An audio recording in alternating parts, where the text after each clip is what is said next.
Hey folks, Nick here from another BookTube channel, and today I am continuing the Swamp Thing read-along with the Saga of the Swamp Thing number 30. We're coming off a really hot issue last week, so if you did not watch that episode, if you're not caught up on the series, I highly recommend you go back and start with that. But if you haven't been watching these videos from the start, definitely recommend going back and starting just from that first video so you're completely caught up and you know all of the context around what's happening here. This is, like I said, part two of a story arc that started last week. On the cover here, we've got Stephen Bissette and John Totleben. Great cover. Swamp Thing and Abby huddling together, cowering in fear as these ghoulish hands reach out towards them. Solid cover. We'll go ahead and we'll open up and we'll get started. So Anton Arcane is back. He's been possessing the body of Abigail's husband, Matt Cable, and he's been in there for a while. They've done things that an uncle and niece should not be doing together. He's back from the dead, and she did not take that news well. He's also brought back a bunch of other revenants with him, some very bad people who are walking the earth once again. And we open up here with this narration from Alan Moore. The returned man smiles, and outside the Louisiana sky soars from rim to rim, curdling the November clouds. The returned man chuckles, and a shockwave of nightmare ripples out across the sleeping continent. And in Lafayette, Jody Herbert comes across the wino, passed out in an alleyway, and Jody has matches in his pocket, and there's nobody else around. And in Alexandria, Tina Louise Pierce says the hell with it, and lifts the ancient iron frying pan that her husband is too cheap to replace. And in Shreveport, Jim and Carol Patterson's pet cat, Spock, decides that their son Ricky's crib is a warm place to sit. And in Lake Charles, a guide dog suddenly grows irritated with its mistress. And on a farm 3 miles west of Crowley, something terrible is born that cries like a woman and then dies. And in Houma, Abigail Cable just can't stop screaming. And the return man looks upon his works, and he sees that they are good. So the return of Anton Arcane and these other revenants is creating a ripple effect out in the world. Everywhere else, strange things are happening. Animals are behaving poorly. People are deciding that they're gonna, this is gonna set this wine on fire. This woman's gonna kill her husband. Nightmares all around. Great layout on this spread here as we're introduced to the title, A Halo of Flies. Alan Moore writing, obviously. Stephen Bissette on pencils. Alfredo Alcala on inks this time around. He's got a bit of a different inking style than Totleben, but he's familiar with Swamp Thing. He worked on Swamp Thing before Alan Moore joined. He was familiar with the character, and I like his inks. It's very different from Totleben, but I do like it. Great. I love the panel composition here, where Abby is this focal point of horror, but we're still getting that that everything is kind of connected to what's going on in this house that's behind her. This we get the big splashes of red, which we've established in previous issues as being the indicator of Anton Arcane being near. We now know that this is what that's been meaning, what's been leaning towards.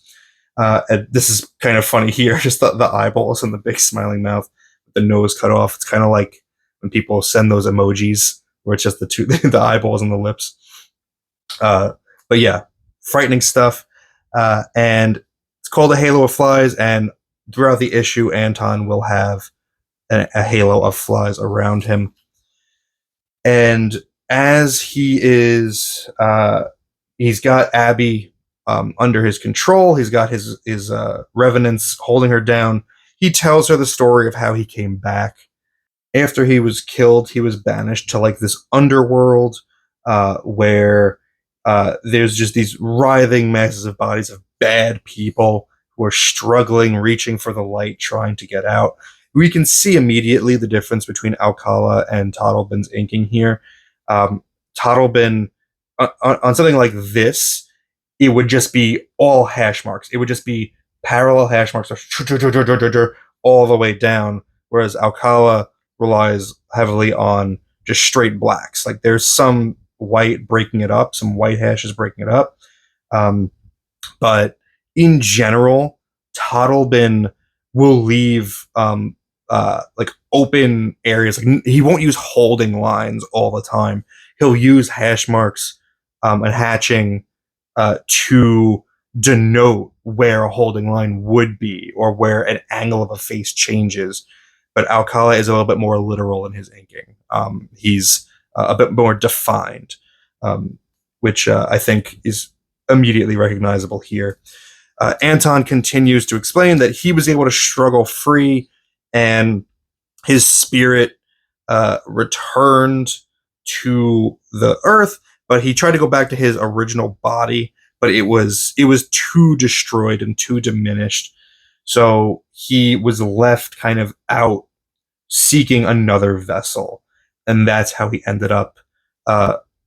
He picking Matt Cable, because why wouldn't he pick Matt, who was a troubled man, who already was an alcoholic, who was having these issues. He had these weird powers where he can summon visions, and Anton talks about how he squandered his powers on these trivial dioramas of these women that he would get to please him. And it was the proximity to Anton, this disembodied spirit, which kind of pushed him further and further into decay and into mayhem. And Abby's trying not to listen to him, but he's kind of forcing her to. He clamps his hand down on her. We get like this red impact thing to kind of emphasize the force with which he's treating her. And this is nasty, that he's just leaning over her. He's just drooling like directly over her open mouth. Like, that's just nasty. I mean, they've already done, he's already done a lot of nasty things. But that's just gross. And Anton continues to explain that he's kind of been hovering around for all of the events of the previous issues. It's revealed that he was the hand that pushed that couple to, use the Ouija board that released the Monkey King in that trilogy with Etrigan the Demon. He choreographed the car crash that Matt was in, which allowed him to take over his body. And I like this panel here where the flies are rendered by just not coloring in, because there's a silhouette of a person standing behind him, but there's just empty space to denote that the flies are also there as well. Just good decision making there. And Anton explains that because of all of this, your husband's shell is now mine to wear. He strips for some reason. And he also explains that your husband's talents are mine to implore. So by also going into Matt's body, he now has those powers of like conjuring to his advantage. And there we get this terrifying moment, kind of reminds me of Day of the Dead, Romero's Day of the Dead, where he summons these hands from the ground around Abigail, and they grab her and pull her into the wood, into the floor. And he says, I am returned from the dead, and there is nothing that I cannot do.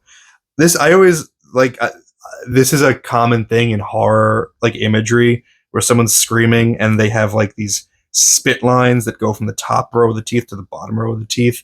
That always works. That's always like, that's a good shorthand. I don't know why. It always looks good. It always denotes like, oh, this is a terrified person. And things continue to go poorly across the world. We get more examples here. And Duplantis remembers how her sister Doreen, now sick and quite helpless, used to torment her when she was a child. And in Little Rock, Cheryl and Lonnie Williams wait until their father and their slutty new stepmother are asleep before playing with the kitten he bought her. And in Beaumont, all the tropical fish at the first water pet shop begin to eat, first each other, then themselves.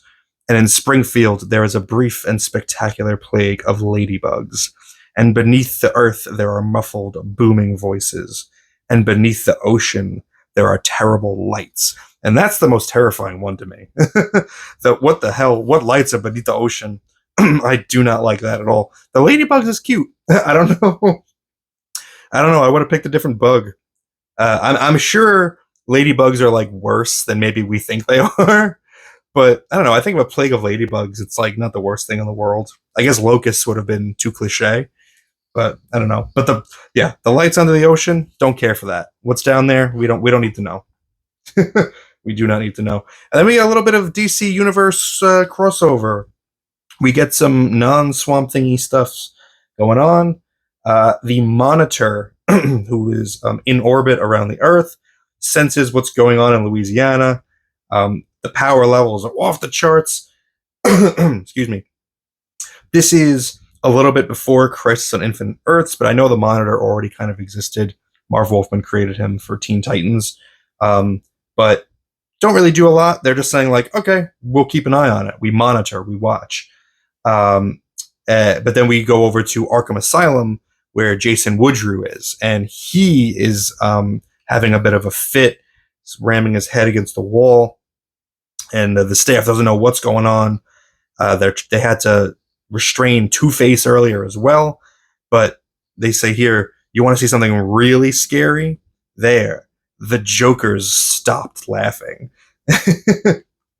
And Bissette's Joker doesn't have as pointy a chin as I think the Joker usually did around this time. Different Joker rendition. Kind of a beefy Joker. Look at that muscle definition. And when we come back to Louisiana, Anton flicks his wrist and sends his servants out into the world. They leave the mansion to go cause chaos. And then he himself leaves and walks out into the swamps, and it begins to snow. And we get our first Swamp Thing of the issue, him walking through the snow. Great pinup page. I mean, just works as it is. I mean, you can just take this out of the story, and it works as a great piece of art. He's walking through the snow, and something's coming up behind him, and we get the quote, Holland. He looks up and he sees this big burst of energy around him that he dives out of the way from, some kind of attack. And he looks up and it is Matt floating in the air. And he asks, Matt? And he responds, Matthew Cable no longer exists. Guess again. And he knows. We get the close-up of his eyes, Arcane. And then he shouts his name, Arcane! And we get the eyeballs shown here, where we get one human eye, and we get the fly eyeball, because we've gotten all of this fly imagery going on. So he's practically more fly than human at this point. And now they are having the good guy, bad guy back and forth, where he says, Anton says, I am back. I have a great need for revenge. And something asks him, okay, so then why are we even talking right now? Why aren't you just, attacking me? And he replies, because your eventual destruction is already a fact, accomplished and absolute, and because I desire to see you dance one final, clumsy, desperate waltz. And Swamp Thing says, I will not, kill me now, I will not dance for you. And Anton just replies, I have Abigail. Swamp Thing's got nothing else to say to that, and he starts walking to their home with Anton flying behind him. Great bookends on this sequence. So we're getting more of these revenants causing problems, and it says in the narration here, everything bad within 200 miles finds itself heading for Louisiana without knowing why.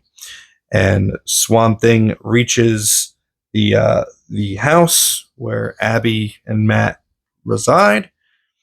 Is a very, very different Swamp Thing than we're used to seeing from Toddlebin, which is Toddlebin's very scratchy. Again, this is a lot more defined, a little bit more character in the face, I would say. Just kind of this what's the word I'm thinking of? Curves. He's a bit more curvy on the nose canopy, curvier jaw. little bit more on the cartoony side. And we get a really nice, just quiet sequence here where Swamp Thing silhouetted against the shining lights of the interior of the house. He enters the home, and as soon as he walks in, things start to go off kilter. We get these Dutch angles. Well, we're not really a Dutch angle because the Dutch angle with the panel would be straight, but the panels themselves are falling out of the frame that he's walking in. Enters the bedroom. Consistent setup with the previous issue where we got the mirror in front of the door next to the bed, where we see him as he approaches, and Abby is laying in bed, quiet and motionless. And there's two empty panels here because he reaches out to her and he's nervous. We can see the shakiness, the shaky lines around his hand. And after he's reaching for her, we get two long beats of quiet. And what does that indicate? It's him finding something. He's found something out, and he picks up her body and he brings her from the room. And Anton meets him outside. Swamp Thing is crying. It's like, how long? Anton starts laughing before he even finishes. How long has she been dead? And all of the creatures in the house as well also have laughing faces on, as the laughter brings us out of the issue into next, the Brimstone Ballet. That is the conclusion of Swamp Thing number 30. Really good issue. Love and Death. I mean, it was a amazing intro. It's going to be hard to top that one, honestly, but really solid. Very much looking forward to the next one. Let me know if there's anything that I missed in this particular issue that you really enjoyed. Thank you very much for spending some time with me today. But now, it's time to get back to reading.